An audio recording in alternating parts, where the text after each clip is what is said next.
Welcome, everybody, and good evening. I'm René Barilleaux, Head of Curatorial Affairs here at the McNay, and I'm really delighted to be joined by Janelle Esparza, who's not only our featured artist, but also one of my McNay colleagues. So it's great to have you here, Janelle.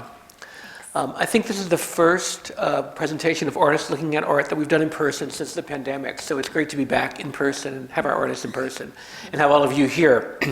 So for those of you who don't know this program, every year the McNay selects 2 artists from the San Antonio arts community to present and feature their work. And they have work on view for about a 6-month period, and then we usually explore the work in a conversation, like we're doing tonight. So, as I said, it's delighted to have Janelle Esparza. Janelle, what do you do here at the McNay? I work in the education department. This is going into my 6th year being a museum educator of family programs. Great. So before we start looking at your work and references and how you got here tonight, why don't you share sort of just about yourself, some background, where you're from, where you went to school, those sorts of things. Sure. So I'm born and raised in Corpus Christi, Texas. I moved to San Antonio in 2008 to start going to school at UTSA, and I got my degree in photography. But I had before I started going to college, I was like a line cook in many different kitchens, and so I really love cooking, specifically like kind of Asian inspired Thai food and sushi and stuff like that. So yeah, and I've lived here, like I said, since 2008. I graduated with a fine art degree in photography in 2010. Lived here I stuck around, and I'm still here. And I'm a homeowner now, so I'm not going anywhere. It looks like I might be here for a long time.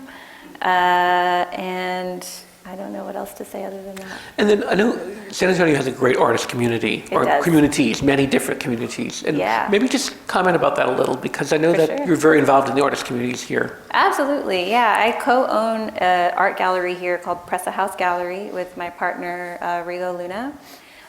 He directs and curates the gallery, and we kind of run it together. And so that really is kind of our nexus in the art community here, I think. But even prior to that, I was very involved as a volunteer, a gallery attendant, exhibiting artist, collaborator on a lot of stuff. So yeah, I think that's a big reason why I stuck around, because the art community here, it's built different, I think. It's different from, say, like Dallas or Houston or even Austin.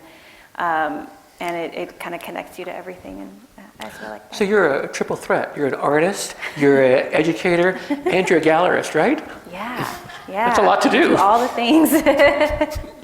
So and it's stuff that I fell into organically too. I don't remember like making a plan to be like, you know what, I'm going to do these 3 things.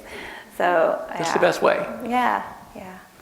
So I know you assembled some slides for us to look at, and some of these are points of departure, some of these are references, some of these are influences. Correct. So you're going to have to guide us through, because I really don't know in certain cases which are which. So. For sure, yeah, I'd be happy to. And the reason why I did that is because I'm a really heavy research-based artist. I research the heck out of things. I love to read about a lot of historical happenings. I like to photograph things and use it as a reference for a piece. And then I started noticing how when I look at one of these photos and then I look at some of the work that I had made, there's a lot of associations with like shape and color that I think were a little bit unconsciously made. And so I thought it would be interesting to show the jumping off points. So I can't seem to get the remote to work, but maybe you can. So I'll let you try. Okay. I think that means it works. And if not, maybe they can flip the slide for us. There it is. Okay. There it is. Would you like to? Thank you very much. You're welcome. So I started us off here with a really nice green photo. These are photos of my grandma's land in Fremont, Texas. And it's really lush. It's really lovely. It's in the middle of nowhere. It's going towards the Rio Grande Valley, but not in the Rio Grande Valley proper. And it's sort of like my grandparents were raised in that little town. And then it took me some genealogical research to find out that I have way more generations from that town and from South Texas in general. I would say 4 or 5 generations from census records that I found on my grandma's side and my grandfather's side. So we've been here for a long time. I would say we've probably been here since before it was officially Texas. And so I feel exploring that has been a real point of departure and sort of like created the trajectory and the path that I've been taking in in the direction that I've been taking in the work. And so I thought I'd start it off here because this is like my happy place. I love it here, and it's still a big plot of land that remains in my family, even after my grandparents' passing. All the surviving kids kind of made it a point to divide it up and give it, each kid gets a plot, and that way it kind of stays with us. Do you get to go here often? Yeah. It's about 2.5 hours southwest of San Antonio. And yeah, I love it. My aunt still lives in the house, and I think I have an uncle who periodically stays there too, and she knows the house better than anyone. She's lived there most of her life, if not all of it. And so she's the best one to live there and kind of take care of it. She mows the lawn, she takes care of the trees, and she takes care of the house. My grandpa built the house too. And can we assume these are all your photographs? Yes, these are all my photographs. The one on the left is an older one, and the one on the right was from a more recent trip that I took in February down in the valley. So a lot of the pictures that we're about to see, like this one, these are from that recent trip. It was kind of a research trip. The work that I've been working on is, as of late, has a lot to do with South Texas history, historical events, people, and it's because I feel kind of ancestrally tied to the place through my ancestry, and I feel like that there is just that connection. Even though I grew up in Corpus, we were in Fremont like every weekend, every holiday, so it was just like a little second home. And so it was nice to go back a couple of months ago on like in a different capacity, and we did stop off at the ranch and we had a little lunch, and then we made our way down to like the Rio Grande Valley proper. We were in McAllen, Roma, San Ignacio, Mission, and we just kind of followed the river. And it was really interesting to see these really beautiful landscapes pictured here. On the left is really close to the river, and it's just a bunch of shrubs and carrizo and a bunch of like South Texas shrubbery. And on the right is, it looks like it could be completely different, but they're very close by to one another. So like the differences, the ecological diversity is really high. There's a lot of like rare birds. I know a lot of birding people that go down specifically to McAllen to like the birding centers or the nature reserves, because it's a big point for a lot of migratory paths of birds from all over the place. So it's a really ecologically diverse region, but it's also a region that I think in the media gets depicted as as a place that's really hostile in the media. And so these pictures, I think like when you talk about border towns or you talk about the Texas-Mexico border, you're in the media, it's really depicted a little bit negatively. And so these pictures for me kind of show like a different side, or just what it really is. If you go down there, this is what it looks like. And you came out of photography with a background in photography, and you're still obviously making photographs, right? Definitely. And do you see this kind of photography as it's kind of recording the landscape as sort of a part of your practice, or is it kind of running parallel with the other work you're doing? I do see it as part of the practice. I think it kind of starts off that way. It's almost like a study. It's almost like a study, and then the photos could turn into any number of things, into a quilt. It might help me make like a weaving pattern. So I think it definitely is a nice jumping off point, and it's the way my brain works. It always kind of starts with the photo. What are we looking at here? So this is a really cool site. This is in Falfurrias, Texas, which is right next to Fremont. And my aunt, who still lives down there, would kind of alternate from living in Fal and living in Fremont, and back and forth because they're so close by. So Falfurrias has like the bigger stores and the Walmart and everything, and Fremont is mostly just ranch land. And so they're always kind of going back and forth from town to town. But this is a folk healer, like almost like a religious site. And there was this folk healer who lived in Falfurrias, and his name was Don Pedro Jaramillo. And after he passed away, they built this shrine around his grave. So that's what we're looking at on the left. And then The grave. His grave. And he's got it almost covered with like a concrete, and then they built this structure around it, and then they built this even bigger like housing. And it's really run down. There's literal holes in the roof, so who knows what it's like in there. It probably literally rains in there when it rains outside. And there's like handmade plaster statues and figures of him. There's little altars, and so even after he passed, people still make little pilgrimages to this little place to pray or to ask for healing. And there's a little wall that somebody put up in there where people were writing letters and putting photographs and sending little prayers. They're even putting like locks of hair in there. And so I think it just kind of adds to like the kind of magic that exists down there, I think. And it's a real insight to the cultural aspect of this place that I'm really connected to. And this is another interesting site, almost like a folk healing site as well. It's called, my aunt always called it the crying tree, but it's called the miracle tree, or Árbol Milagroso. And it's just a tree on somebody's ranch right off of one of the county roads. And I don't know the origin story of this tree, but it has been around for many, many generations, and they have built like a fence around it, like a wire gate, and then there's also little hand-built altars all around it, like on the premises.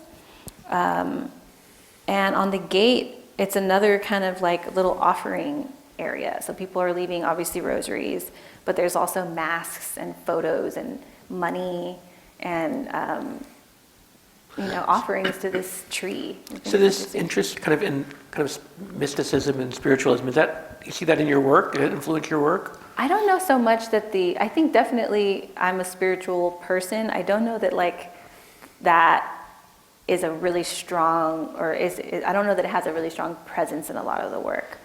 But I think it exists there in the way that I might be depicting a story or depicting especially an experience. I think there's always like some kind of healing aspect to it, especially if I'm talking about a violent history, or there's like respects paid to the people who might have actually lived something like that in some of the work that I talk about. And so it's there, but I don't think it's not like a overt crucifix. Yeah, it's not really overt. Yeah. Sure. But just growing up in a place like that and hearing about all of these places and visiting them and stuff had an effect on me, and I think it definitely has an effect on the work that I make too. So now we're seeing a fiber work. So this is we're finally at the artwork part. And I wanted to put this one right after those because it comes from those folk traditions of, it's called a Crazy Quilt. And I made this piece with that type of quilting in mind, and it's kind of a Southern tradition, or I've always seen it as like a folk Southern art style, and it's just another way of being really resourceful with scrap materials and using every bit of a piece of material to make something out of it. And this piece was originally commissioned for a show that was curated by Kathy Vargas here in San Antonio. And it was called A Woman's Place Is. And so I made this piece with that in mind. And right now it's actually showing at the San Antonio Museum of Art, and was one of their recent acquisitions. And I think that like the colors and the stripes really resemble something like the crying tree or the the offerings in front of that. And did you use traditional quilting techniques? Yeah, a lot of it is very traditional, kind of your standard quilt blocks. There's lots of random embroidery. Did you teach yourself those techniques, or? No, well, my grandma taught me when I was 8 Uh-huh. how to embroider and how to sew, and quilting was something that we did together. She was an avid quilter. She made all of us little quilts when we were kids, and it's just something that we did together. And I think that she saw that I had really good motor skills, so maybe I might be good at it, and it would keep me busy. And I really enjoyed it, and I still really enjoy it. It's another quiet practice. Yeah. So these are details from that, is that right? From the Right, quilt? exactly. So when the upper left hand, where the flag star would be on flag? Exactly. It's an American flag template, if you will, and then instead of Stars of the Union, it's got a bunch of different quilt blocks quilted together that have to do with women's experiences. Because it was a themed show, it was really about where do you see women's place being in the country or in the world or in your house or in yourself or things like that. So you could really take it wherever you wanted. And I was putting all these different experiences, not just my own, but other women that were just around me. I think anybody really that talks about their life and shares a little bit about their life story, the ones that stayed with me kind of went into some of the quilt blocks in here. Can you talk a little about these particular ones? Sure, yeah. The one on the left is, I think this one might be a little more obvious in terms of the story that it's telling of a woman. It's not a happy story. And the association and the imagery itself is kind of inspired by I love Louise Bourgeois and her femme maison. She did a ton of different femme maison, these woman house. And so I use that as a template for depicting many stories of illness and what that means for a household, or at least the woman of the household. The one in the middle there tells this story about my grandmother has this, she had a handful of stories that she told over and over again. And one of them was the first time that she saw paper money. And she thought it was a pretty piece of paper for her doll's dress. And it ended up being a $20 bill or something. So, so that's what that one is. And I think it just tells about generational, it kind of just tells you a little more about different generations and how we all exist. The one on the right is, she would give me boxes of scrap material to use just throughout the year. She would collect it and she would purge her closet or something and then give me this huge bag. And a lot of the time she had stacks of unfinished quilt blocks that she had made, and now I have a ton of those. And I kind of sprinkle them into pieces here and there, and that was one of them where it was sort of an unfinished drawing that she had sewn a little bit of it onto, and then I would finish it out. So there's a couple pieces like that on that quilt as well. And These are not quilts, these are weavings, right? these are weavings, right? And these are real nostalgic. I made these to kind of bring up the nostalgia that I feel for a South Texas landscape. So it's black cotton, warp and weft. And then you have these mesquite beans.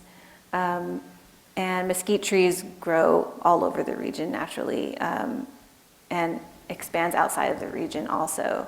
But the mesquite bean is real nostalgic for me. I remember in summers eating them right off of the tree. And they kind of taste kind of molassesy. And then I learned that they also have this indigenous history. People can turn them, grind them into a powder after they dry, and then use that to make marzipan and sweet treats. Are these actual mesquite beans? They are. That are woven into the exactly. tapestries? Yeah, and I preserved them. I felt that polyurethane ended up being the best way to preserve them because otherwise the bugs start to eat them and they disintegrate pretty quickly. So yeah, I preserved them in polyurethane, dried them out in the sun, and then wove them into the piece. So when the pieces hang, they have this aroma to them that also kind of triggers a little bit of nostalgia of what the landscape might smell like, especially in the summertime. Yeah, it's just another. And then they also, I call these the chicharra tapestries. Chicharras are cicadas, which is another bit of nostalgia. So when these beans dry out, they rattle, and you can shake them, and they make a little, like almost a musical noise. And it reminded me of the rattle noise that the cicadas make. And it's kind of this like crescendo, and then it dies down. And so the way that they're hung in that way, and the style that they are woven, the way that they are woven in is kind of like sheet music. So you talk a lot about nostalgia and memory. For sure. And that's really important in the way you make your work, right? So do you want your viewer, when they look at your work, to feel those similar kind of feelings of nostalgia or memories of their own, or is that just a means for you to get to your end? I think it starts off as the latter, but I really have found that the more I've shown these pieces, I really enjoy hearing what people have to say or what associations they might bring up with them, and everybody's is a little bit different. Especially if I show these pieces outside of the region, I think the associations just get more diverse from there. Have you had much opportunity to show the work in other parts of the country? Some of it, yes, but not. And is the reaction different than here? For sure, yeah. Like some of the weavings that I made at Artpace, I had an opportunity to show those at DePaul Museum in Chicago in 2017, and it was really interesting. I think it was interesting to see the reaction, but also because I talk about such regional histories, to talk about that outside of the region was just like a teaching moment for me and for them. But it was really cool. I think these are really important histories that are tied to more national stories that we're all more aware of. And that's kind of my jumping off point for that. So here we are in a cotton field. And I think we've covered all these different like diverse landscapes of South Texas. And this is another one. There are tons of cotton fields all throughout, off of these county roads. There are now cotton fields closer to Corpus Christi, which they didn't used to be a lot of that growing up, but now they've taken advantage, and they're everywhere down there as well. This is closer to Robstown, Texas. This is technically in a town called Banquete, or Banquet, Texas.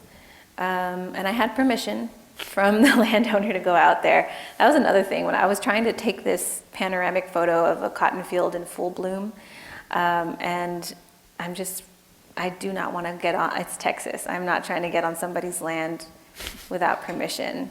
And so I had an opportunity to meet this landowner who was really nice, and he was intrigued with my 4x5 camera, and he was like, it's in full bloom. You don't, just go out there and do what you need to do. So it was nice because it's like 20 minutes from my grandma's house. And it was a really beautiful, really hot day. And I'm glad that Rigo was there to document me being in the field, literally in the field. And I love the landscape, and my grandparents grew up picking cotton, and that's really kind of how this exploration started, with fiber and getting into that realm of using the cotton fiber, exploring the history, and then also learning about all the like interconnected histories from this cotton field and my family's experience with it to like a more national, more global trade side, and then all these different lives and experiences that are associated with it. So I'm still picking at that. Where's this? This is the Artpace installation from. So I was the Texas resident for the summer residency at Artpace in 2018, and this is when I started weaving. And I took that opportunity, and I worked here at the time. And so you guys let me off the hook for 8 weeks, which was really fantastic. And I really, took advantage of that opportunity and wanted to do something that I hadn't done before. And at the time, I had been really heavily researching cotton and my family's history to it and everything.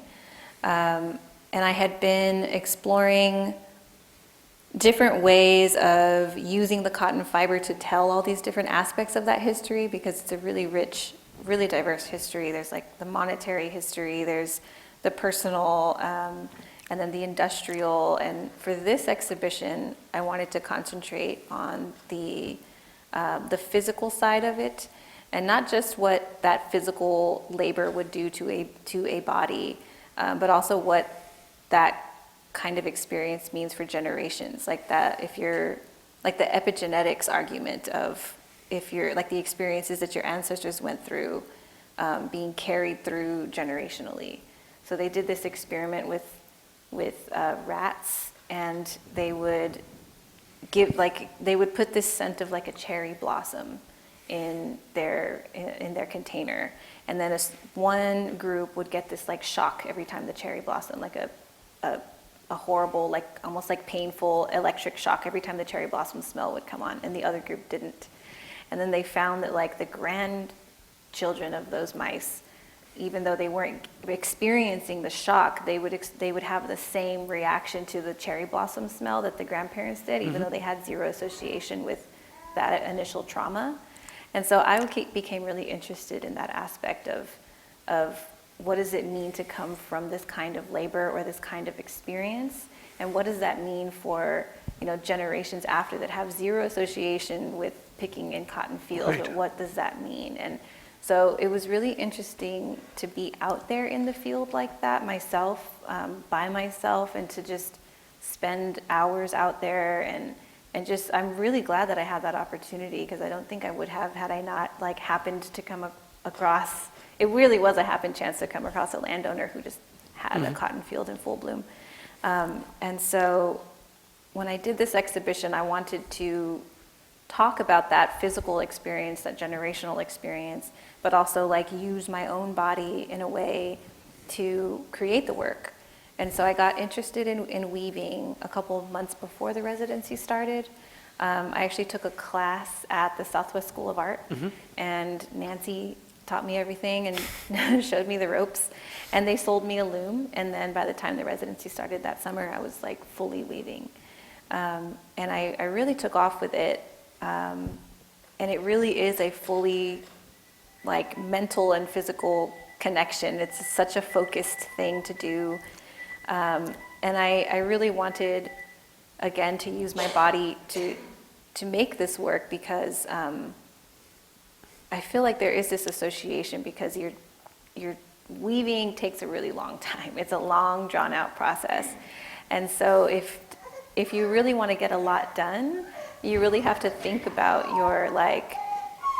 you really have to make all your movements really efficient, so that you could do this for a long time. And it's the same thing that anybody would do in any kind of physical labor too. Like if you're going to be out picking cotton in a field or picking apples or running, long distance running, you make all of your movements really, really efficient so that you can get it done quick and without hurting yourself. And then so you can get up and do it again the next day. And so weaving is a really physical experience. Were you working all day on these? Yes, 8 hours a day. I only stopped to like eat lunch sometimes, and it was nice. I'd love to do that again. And so it was really cool. I did not expect to make anything even like remotely this big. And I made way more weavings, and these are just the ones that went on display. And I had other elements in the show, but I had assistants, and I had stuff fabricated out, and then it all kind of came together for the opening.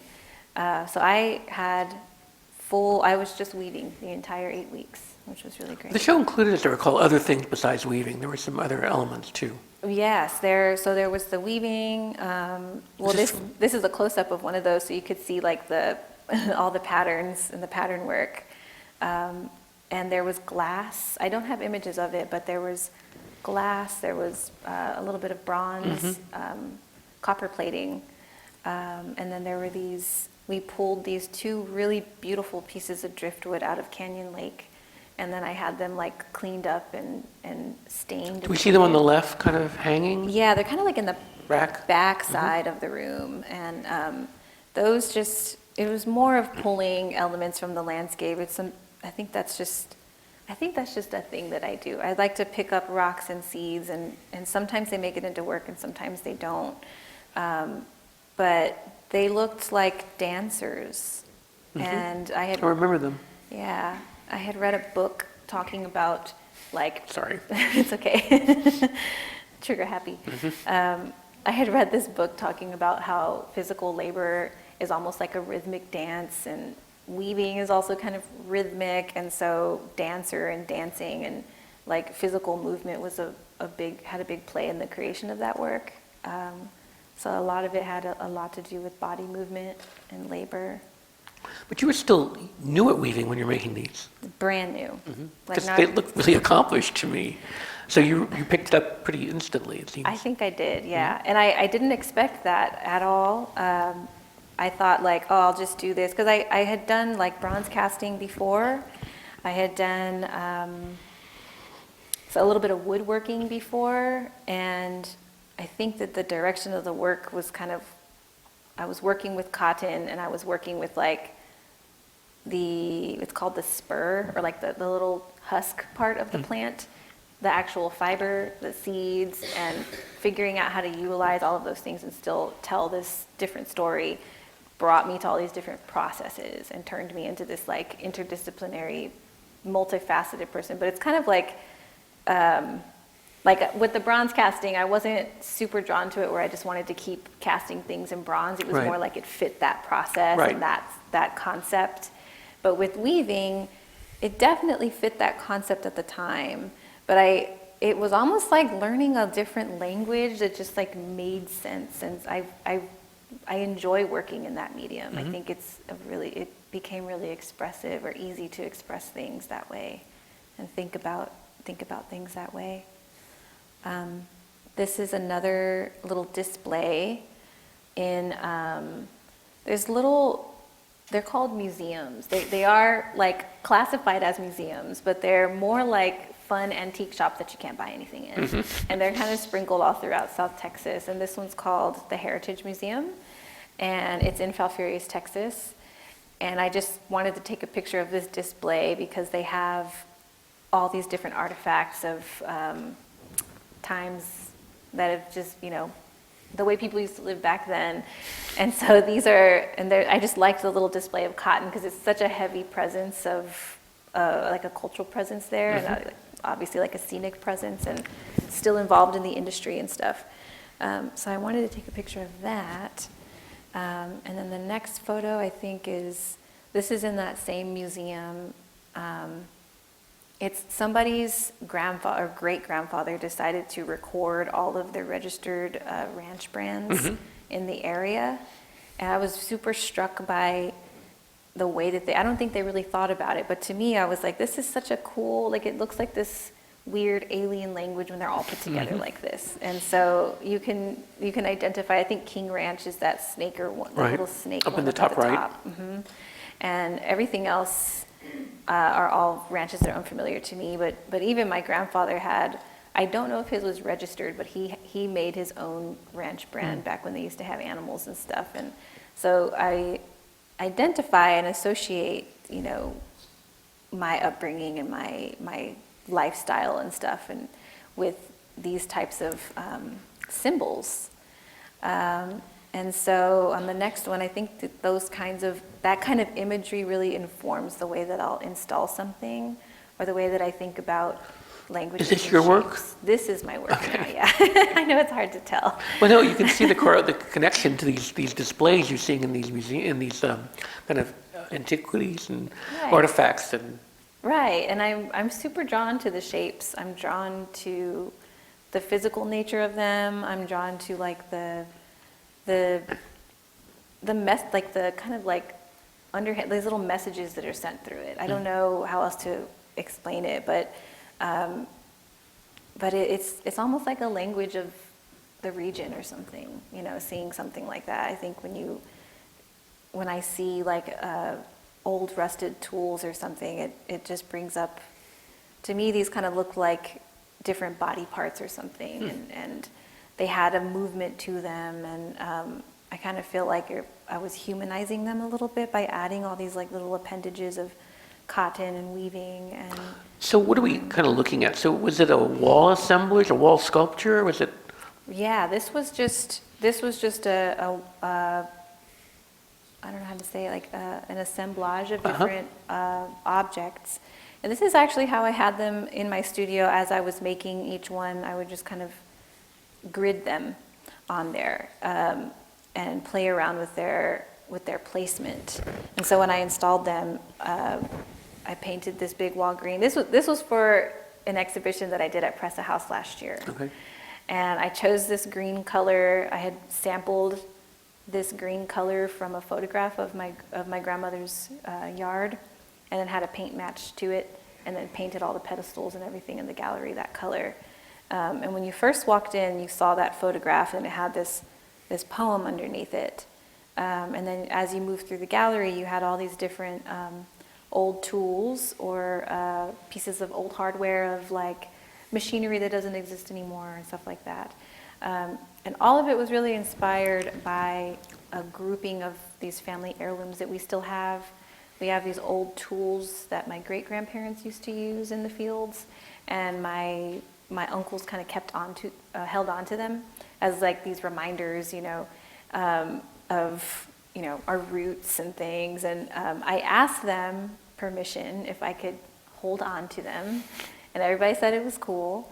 And then I asked them like if I could make them into art pieces, and like they're not for sale. I just want to like, I was really inspired by them. I was inspired by not only just like the connection and the tie to it, and of course like the family history, the ancestral history with them, but I was really inspired by their shape. I think the next image shows this one here. This is the title of it is Cultivator, but I think the actual tool is also called a cultivator, and it's like a plow.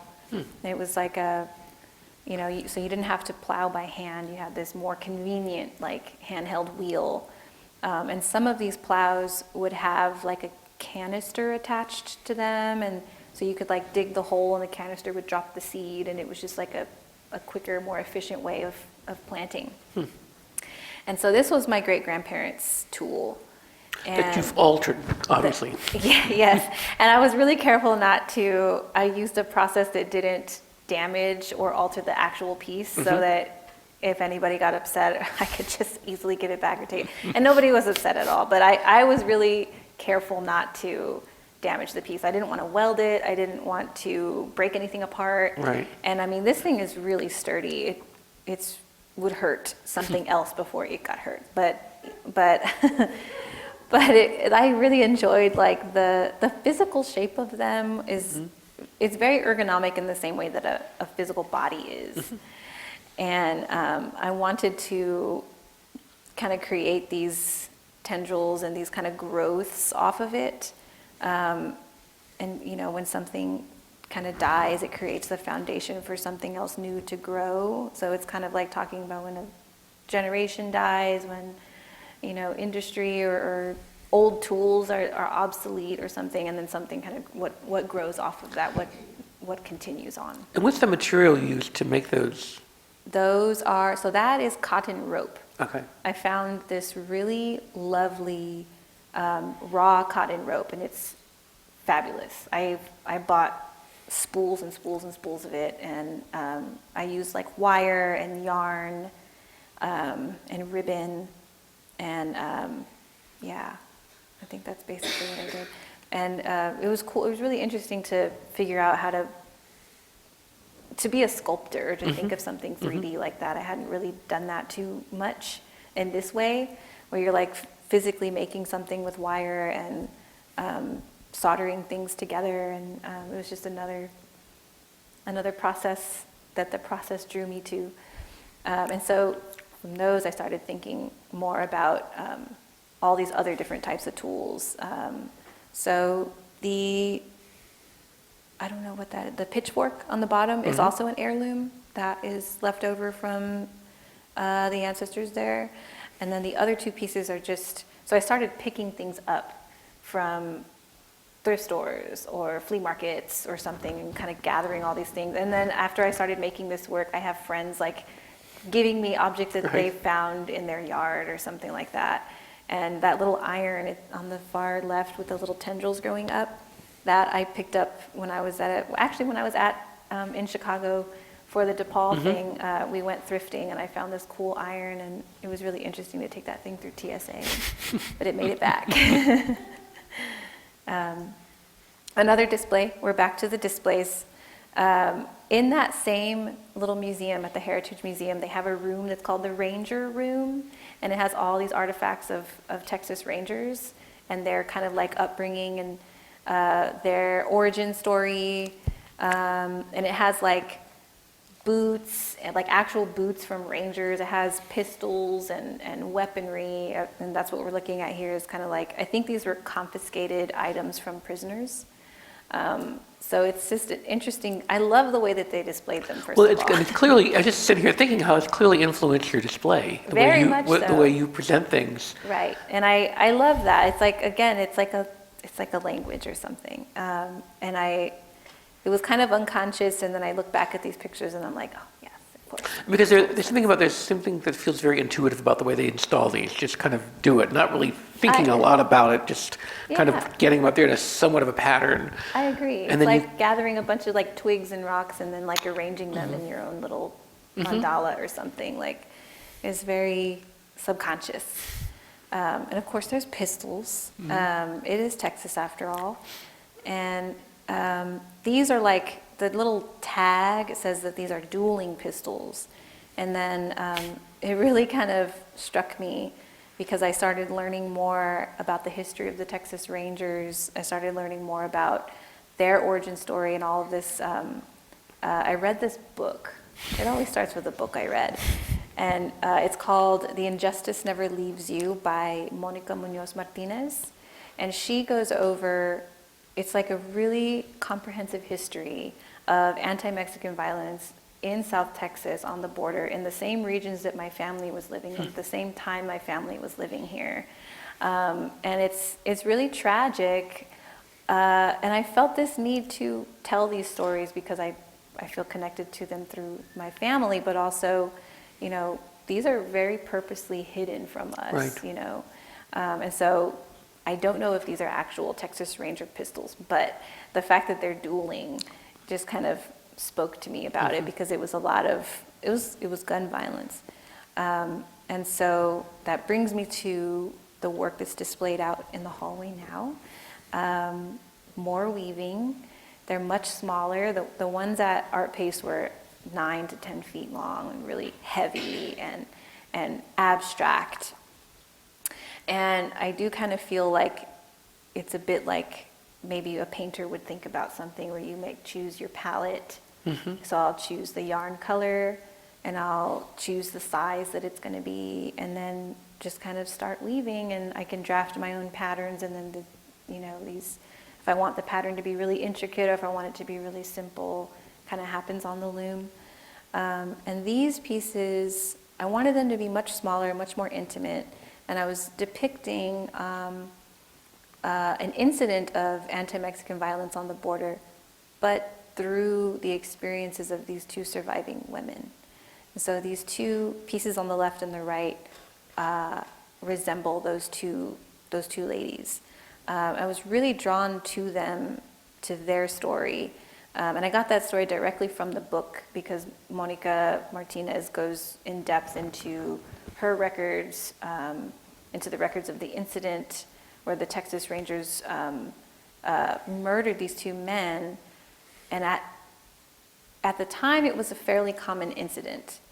And usually after that happened, the women would be left with very little choices. So a lot of the times they would flee or abandon the property and the house and the land. And it was just like, and then it was up for the taking.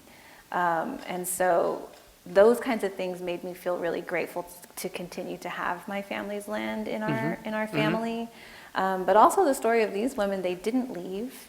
They probably faced a lot of intimidation and a lot of violent intimidation, I'm sure, but they kept the house and they kept it in their family. And there's no like memoir or direct account of what they could have potentially or possibly gone through.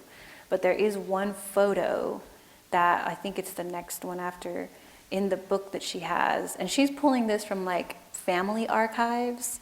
And this is the photo of them. This is Epimenia Bazan and her surviving daughters, and then the daughter of Antonio Longoria, who was also killed. And this is their house, and this is what they got to keep and what they held on to pretty forcefully. And so the patterning, the stripes, even the colors were all pulled from that photo directly. So there's a lot of associations there. This is my great-great-great-grandmother. Grandmother, Grandmother. just making sure. No, grandmother. And, you know, I just wanted to show her photo because I have a photo of her. And That's rare. It's rare. And her husband was a photographer, a traveling photographer at the time.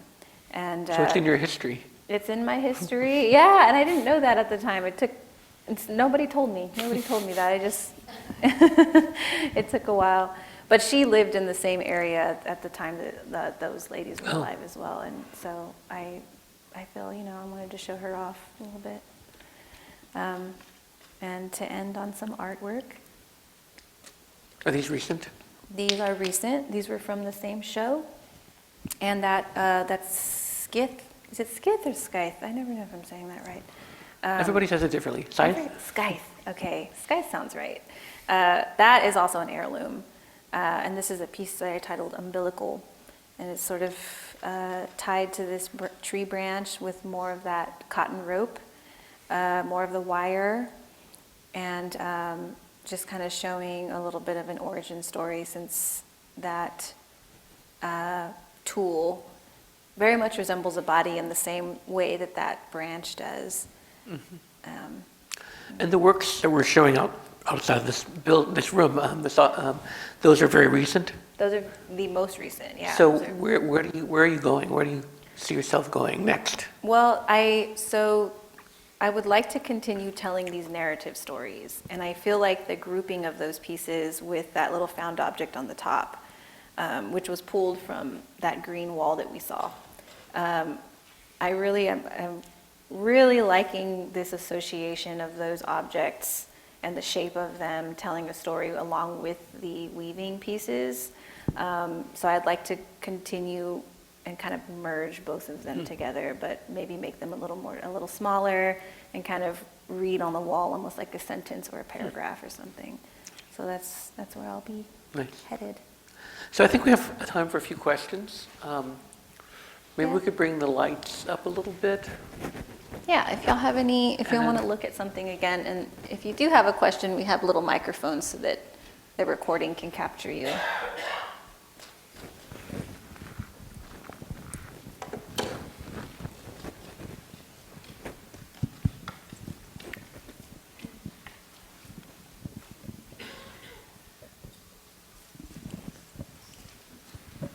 I hate being the first person to ask a question, but what the heck, I'll go for it. Thank you. Thanks. I love all your work, and I've really enjoyed watching your work evolve over the years, and it's, we're touched by it, and your work with Presa House Gallery is amazing. You just briefly touched upon a very difficult history, and that is of the Texas Rangers and their relationship with people of Mexican ancestry in this country. And I'm just curious, sort of out of the world question, do you plan on addressing that any further in future work? Yeah, well, that's a really good question. And thank you for the comments. I definitely do. I was really struck by that history myself, and then having my family associated with the same region and the same time period just was an even deeper connection to it. And again, it brings up that association of why I feel a certain way when I see pistils or, in a certain environment. If I get a weird feeling, it's like maybe not just, bad juju. Maybe it's an actual association from, like something that's sort of passed down genetically. So I'm really interested in that, and I definitely want to explore it a little bit more in a really respectful, almost like healing way, though. I don't want to show like blood and carnage, but have it be a little more subtle. Thank you. We have a question here. Thank y'all for using the mics. Thank you. On that, the American flag quilt, when you focus on those three quote unquote stars, the one on the right, you said it was probably a block that your grandmother had worked on. Is that a Sunshine Sue that she did? And then did you add the embroidery to it? Because that very cheerful Sunshine Sue became really quite ominous, and I just kind of wonder what you were thinking about that. Well, that's totally accurate. And that was like a block that my grandma kind of half finished. She was like, didn't have an arm, and the bonnet, and she would kind of sketch an outline, and then she would sew on top of that. So I had a little bit of an outline to go on, and then I added the shrubbery and the encroaching like branches and organic matter around her. But then there's a bright sun in the background. So she could be clearing it all the way, But that is kind of the standard way that my grandma would depict females in a lot of her embroidery for some reason. I didn't realize that it had a name, that the style had a name. But I do see that like bonnet, petticoat shape and style at antique stores a lot. So that makes total sense. I thought it was just her. Now you know. Now I That's know. Yeah. Here's a question, Molly.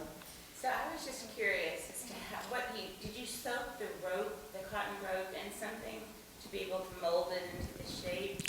I didn't actually. I really love that material because it's already so, it's raw cotton, but it's like so, it doesn't fray, and they didn't treat it with anything. They just wound it into this super tight rope, and it's really easy to work with. So I put wire inside of it and soldered things together to make it do what it's doing. Yeah, thanks.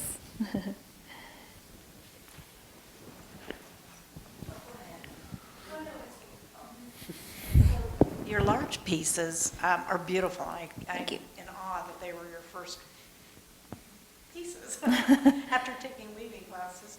My question is, they come across when you're further back as a tapestry, almost like more weft, and like it looks like it'd be super heavy. But then when you zoom in on them, it's this intricate pattern. So I think that's really successful and wonderful. And even how some of the blue almost looks like a Turkish eye motif. So it really looks so different up close. And so did you use, how many harness loom what type of loom? I used a 4-shaft jack loom You did? for that. It And looks more intricate. It almost looks like an 8 harness loom, so. I would love to have an 8 harness loom if I had the room for it, but they're so take up a huge. lot of room. They It's take like, up so yeah. much space. It's like a baby grand piano. So, Yeah, I'd have to like sell something. And yeah. well, anyway, they're beautiful. I just was Thank you. wondering, because they do come off like a tapestry from a distance, and then you get up and it's all this intricate pattern in your, so beautiful. Thank you for that observation. Yeah, it was definitely, it was interesting to draft those patterns. And then I think pairing the warp was a really thick, heavy cotton yarn, and it was that natural brown. And then the weft was a really thin black yarn. And then I also used this class weft technique with the heavier white yarn. And so it really did make this really trippy pattern in the end, which I was really happy with. The tools was old-fashioned pattern. Oh, yeah. If you look at textile design, Wow. I didn't even make that association. I love that, though. I love that feedback. Thank you. Okay, any other questions? Is there anybody that wants to try out? Oh yes, I brought a loom, and it's a participatory thing if y'all want to check it out. I think we did have one more question on this side. Oh, okay, great. Thank you. It was more a comment and a question. Sure. Part one. Thank you for the backstory on your weaving. I love knowing that there's more to it than just the beautiful physical piece that you see in front of you. There's this whole story in the background. So thank you so much for that. Thanks so much. And then the question is, as a weaving artist myself who's just kind of getting started, how does one find community in this city? Thank you. That's a great question. I think no matter what medium you're utilizing, that like being involved in the arts or checking out there's a lot of artist-run spaces here. Presa House is one of them, but there's also like Flight Gallery, Not For You Gallery, and San Antonio has a long history of artist-run spaces here. And so I would pay attention to those and get involved, or check out the openings and get to know people. I think everybody's very approachable. And then that'll just sort of lead you down a path. I will say also that when I started weaving at Southwest School of Art, when I told them what I was going to do, I was like, I'm going to go to this residency, I'm going to be a weaver, and I'm going to do this thing. They were like, oh, well, what kind of bench are you using? And like, oh, well, what kind of, like, do you need this piece of equipment? You're going to need something like this. And then they just introduced me to, I know that there's also a Weavers Guild in San Antonio, and they are wonderful community of weavers that they loaned me so many things for that residency so that I would have everything I needed and I would be comfortable and I wouldn't have to like spend too much of the budget on something that I might just use once, for instance.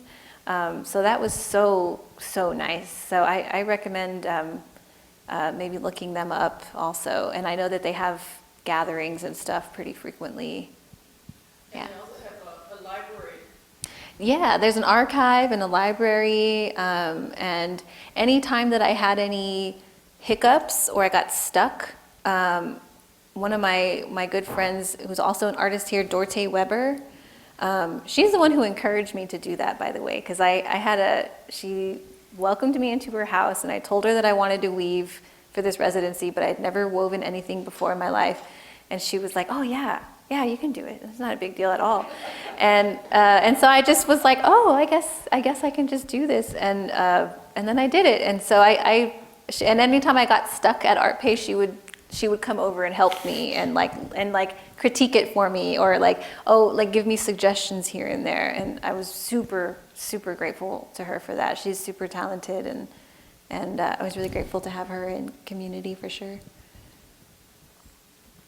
And you can hit me up if you need it. Just email me. I'm around. Well, Jill, I really want to thank you for sharing all of those stories and just giving us so much wonderful insight into your work, and for the beautiful work you produce too, and sharing it with us here. So thank you. Thank you. I'm really happy.